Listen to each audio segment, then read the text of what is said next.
Magandang araw po sa ating lahat. Welcome po sa ating programang Araw-Araw na Pagpapala. Tayo po muna ay manalangin.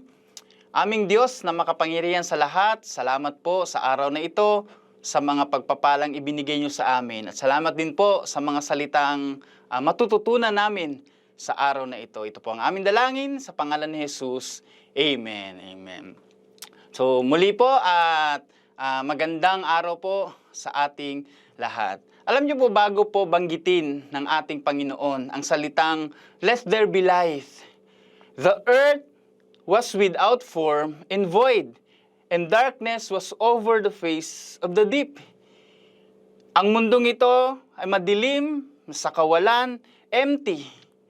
Parang buhay po natin noon, na nasa kadiliman tayo, magulo ang buhay natin, walang direksyon, empty, wala tayong kapayapaan.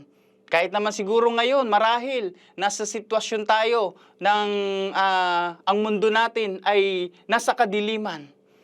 Pero wag po tayo mag-alala dahil may good news po. Dahil sinabi na po ng Panginoon sa Genesis 1 verse 3. Anong sabi niya? "And God said, let there be light." So magkaroon po ng liwanag. Binigyan tayo ng liwanag ng ating Panginoong Hesus. Pinapaliwanag ng Panginoon ang madilim nating mundo. Amen? Kung ikaw ngayon ay sa palagay mo, nasa madilim kang sitwasyon, huwag kang mag-alala. Papaliwanagin ng ating Panginoon ang iyong mundo. Amen po? Binigyan tayo ng Panginoon ng liwanag. Kapag tayo ay nasa liwanag na, nakakapaglakad tayo ng maayos.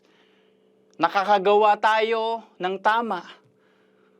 Nasa tamang direksyon tayo dahil meron ng liwanag na nasa atin na ibinigay ng ating Panginoong Hesus. Amen?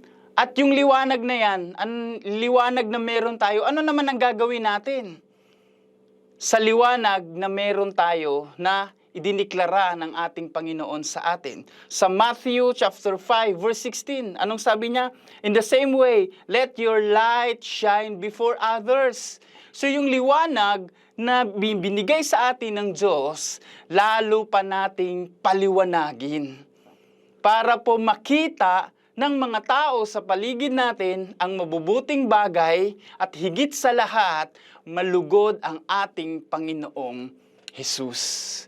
Kaya nga po ang liwanag na meron tayo ay huwag nating itago.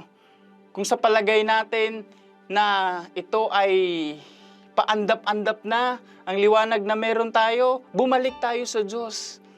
Mag-connect tayo sa Panginoon. At yung liwanag na natitira na meron tayo, pagningningin pa natin, pagbutihin natin, pag-igihin natin, dahil ito po ay idiniklara na sa atin ng Panginoon. Kaya sinabi niya nga let there be light. At ito po ay nakita na ng Diyos. Yung liwanag, na kapag tayo ay nasa liwanag, tayo ay makakagawa ng mga tamang desisyon at makakalakad sa kalooban ng ating Panginoong Hesus. Mga kapatid, nawa po ang liwanag na yan ay ibahagi natin sa iba.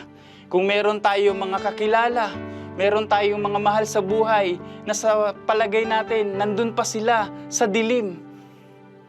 Ipasa natin ang liwanag na ibinigay sa atin ng ating Panginoong Hesus. At ideklara natin sa ating mga sarili at sa ating mga mahal sa buhay, sa ating mga kamag-anak, kapitbahay, sa lahat ng tao, ideklara natin, let there be light.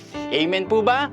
So yan po ang sinabi ng ating Panginoong Hesus. Wag nating kakalimutan na ang liwanag na meron tayo, ibahagi natin sa kapwa natin. Tayo po ay manalangin. Aming Ama sa langit, sa pangalan ni Hesus, salamat po sa liwanag na ibinigay mo sa amin.